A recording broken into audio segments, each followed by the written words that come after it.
I'm Fiona Cram. I live in Auckland, Aotearoa. My tribal affiliations on my dad's side are Māori with Ngāti Pahuera. And I'm a researcher and evaluator, and I run a small company called Katoa Limited, where we do a lot of what we call kaupapa Māori research and evaluation. And I think in those early days, there was this burden of how communities had been treated before by researchers that had left a really bad taste in their mouths. We heard lots of stories of communities sharing knowledge and never hearing back from researchers.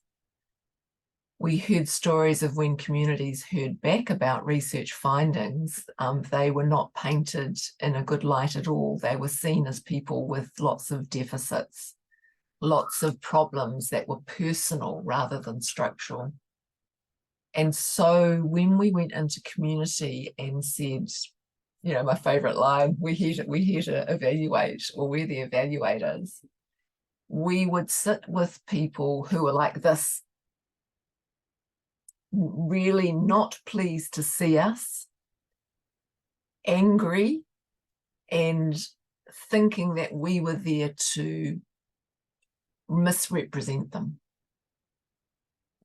And you go, well, I actually really understand that. That seems like a really good defense mechanism. I mean, I love Sean Wilson's book, That Research is Ceremony.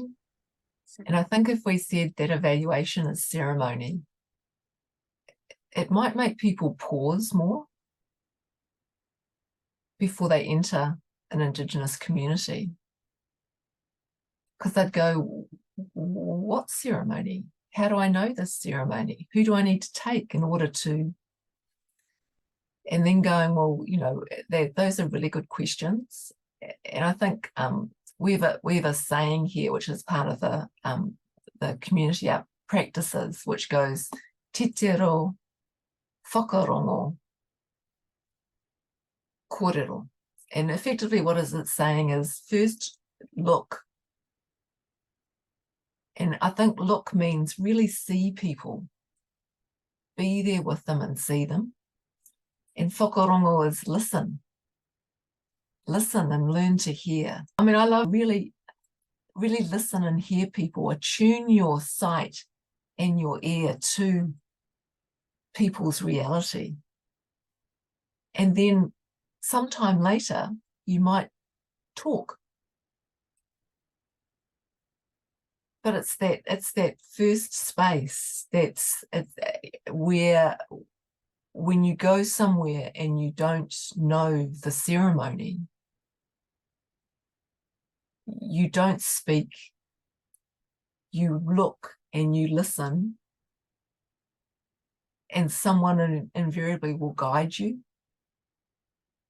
And in looking and listening, I think also what we're doing is we're waiting for our offer to be the evaluator, to be either picked up or left sitting on the ground. That we should never think we have a right to enter a community. We should be in service of the community, and we should offer that service and let the community decide whether they would like to accept that offer.